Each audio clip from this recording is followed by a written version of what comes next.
The most photographed building on Earth now sits at the center of a neighborhood that tourists are actively avoiding. The Burj Khalifa, standing 828 meters tall with 163 floors, is the tallest structure ever built by humans, and for years it defined what Dubai looked like to the world.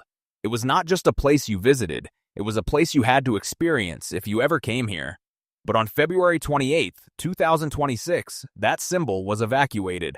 Not for maintenance, not for a drill, but because smoke was rising into the sky nearby as missile debris and drone fragments fell across downtown Dubai. The observation decks went dark, the fountain shows stopped, and the Dubai Mall, the most visited shopping destination on the planet, suddenly felt empty. And here is what makes this even more strange. In the weeks that followed, flights resumed, the city reopened, and everything on the surface looked like it was going back to normal. But one thing never came back: the people, the crowds. The lines that once defined the entire downtown experience simply were not there anymore. And that is where this story really begins. Because what is happening around the Burj Khalifa right now is not just about what happened in February, it is about something that had already started breaking long before anyone noticed. But here is the part that almost no one in Dubai's tourism machine is willing to say out loud. This is not just a temporary shock. It is not just about missiles or headlines or a few weeks of disruption.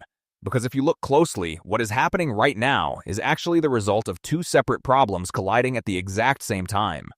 One of them is obvious and recent, the kind of event that dominates global news cycles and instantly changes how people feel about a place. But the other one is much quieter, much older, and far more uncomfortable to talk about. It has been building in the background for years, hidden behind record tourism numbers, glossy marketing campaigns, and carefully controlled narratives about what Dubai is supposed to represent. And now, for the first time, those two layers are sitting on top of each other. Which means if you want to understand why tourists are avoiding one of the most famous locations on Earth, you cannot just look at what happened in 2026. You have to look at what was already happening long before that. To understand that, you have to start with what visiting the Burj Khalifa actually looks like when you strip away the marketing and look at the real experience people are paying for. Because on paper, everything about it is positioned as premium. You enter through the Dubai Mall, one of the largest and most visited shopping centers in the world, and from the moment you look at the ticket prices, it is clear this is not meant to be a cheap attraction. The base level experience starts at around 169 dirhams, but that is for non-peak hours, and almost nobody flies across the world to visit the tallest building on Earth at an off-peak time. If you want the sunset view, which is what most people come for, the price goes up. If you want the higher observation decks or the lounge experience, you are paying significantly more, with premium tickets reaching around 649 dirhams per person. For a family of 4, that can easily turn into a $600 experience before you even step into the elevator.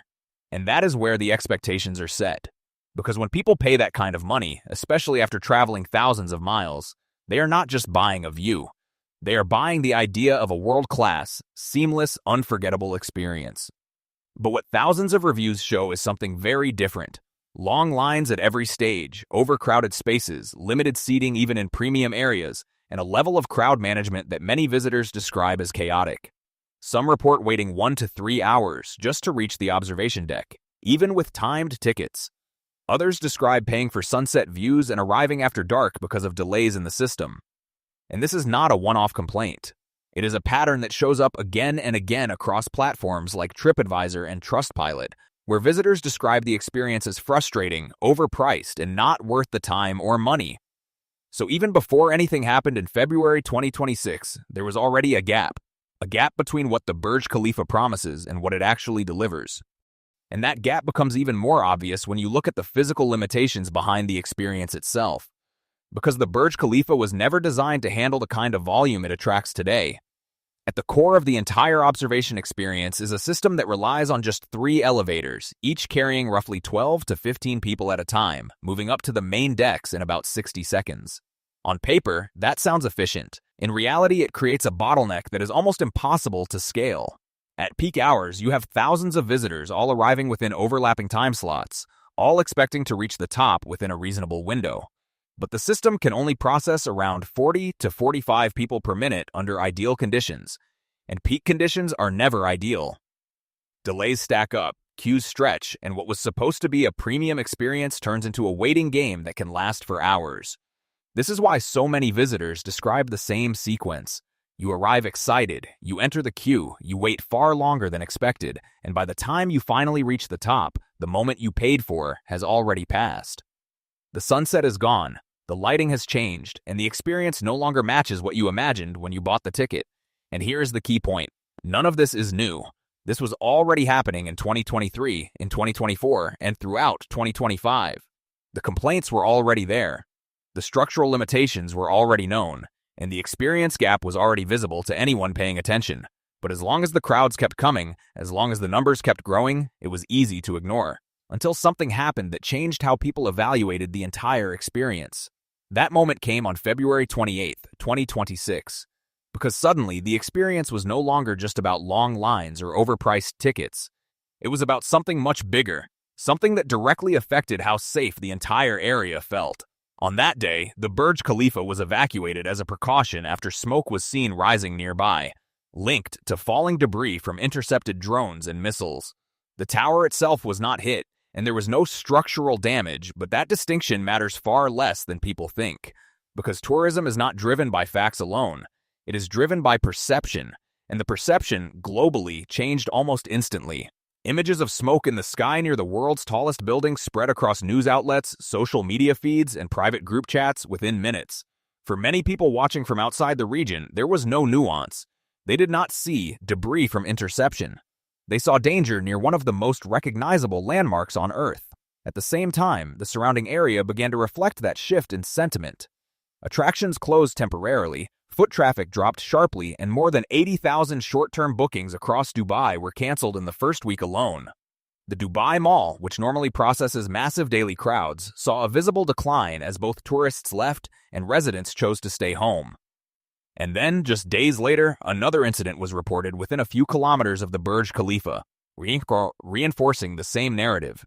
Even if no one was injured, the message had already been delivered. Because from the perspective of a tourist deciding where to spend their vacation, distance on a map does not matter as much as the feeling of risk.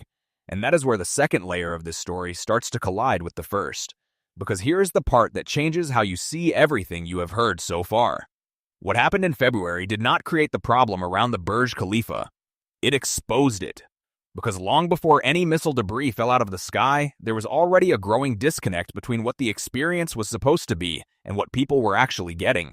The pricing had been climbing, the crowds had been increasing, and the system handling that demand had not evolved at the same pace. The result was a premium product that, for a significant number of visitors, no longer felt premium. People were already leaving reviews saying it was not worth the money, that the queues were too long, that the experience felt rushed and overcrowded, and that matters more than it seems. Because when everything is going well, people are willing to tolerate friction. They will wait in line, they will pay higher prices, they will overlook inefficiencies because the overall perception of the destination is still strong. The idea of Dubai, the image of luxury, safety, and seamless experience carries the weight. But the moment that perception is shaken, even slightly, all of those small frustrations suddenly become decisive factors. Now imagine you are a traveler planning a trip. You are comparing destinations. Dubai is on your list, but so are places like Japan, Portugal, or Turkey. Before, you might have accepted the long queues and high prices because the experience felt iconic. Now, you are looking at the same experience, with the same complaints, but layered on top of a new concern about safety and stability. And suddenly, the decision becomes much easier. Not because the Burj Khalifa changed overnight, but because the context around it did. And when you zoom out, this is where the full picture comes into focus.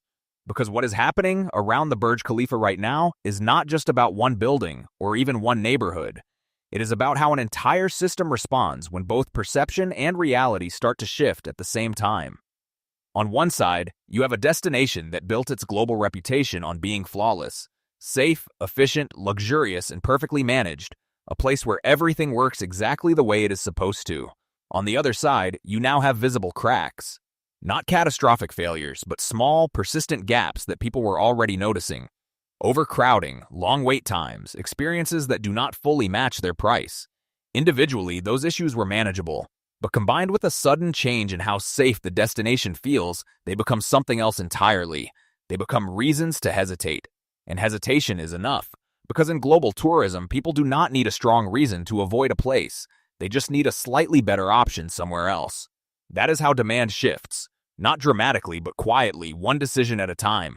One canceled booking, one changed itinerary, one family choosing a different destination. And when enough of those small decisions happen at once, the effect becomes visible. The empty spaces, the shorter lines, the absence of the crowds that once defined the entire experience. So the real question is not whether the Burj Khalifa will recover. It probably will. The real question is what kind of experience people will come back to. Because fixing perception is one challenge. Fixing the underlying experience is another, and that leads to a much bigger question that goes beyond the Burj Khalifa itself. Because if the crowds do return, if the flights stabilize and the headlines fade, will the experience actually feel different? Or will it simply go back to the same system that people were already questioning before all of this began? Because right now, what you are seeing is not just a temporary drop in visitors. It is a moment where perception and reality are being evaluated at the same time by the same people in real time. And once that kind of evaluation starts, it does not just disappear.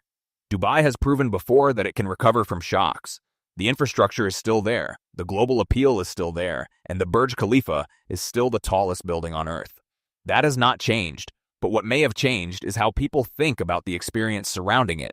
And that is much harder to rebuild, because the next wave of visitors will not just be asking whether they should go, they will be asking whether it is worth it. So the question is not whether the crowds will come back, it is whether the experience they return to will finally match what it has always promised. What do you think? If you had the choice right now, would you still visit the Burj Khalifa, or would you choose somewhere else instead?